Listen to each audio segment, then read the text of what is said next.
Look, ISI's functions are external intelligence or external operations. As far as the nuclear program was concerned, it was strictly kept outside the domain of the ISI. It had its own intelligence organization. So people, experts from many organizations were pulled together and they were the ones who were responsible for that.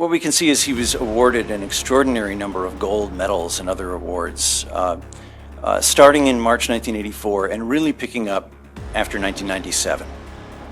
And how it seems to have worked is he would make a large monetary gift to various civic organizations in Pakistan, and then that would be with the expectation that they would provide him with this very public honor. So the honors are the flip side of the philanthropy. Similarly, he got 6 honorary doctorates, 5 of them after 97. So what's the significance of 97 here? Well, that's the big Libya deal, when he started getting lots of money. I don't argue that his only source of money was proliferation. The Pakistani investigation found that he operated Kahuta, KRL, in a fairly corrupt manner. So he had more than one source of money, but this seems to have been an important one. You know, as for the philanthropy, he built a lot of educational institutions, particularly the Ghulam Ishaq Khan Institute of Science and Technology, where he seems to have put a lot of his own money into it.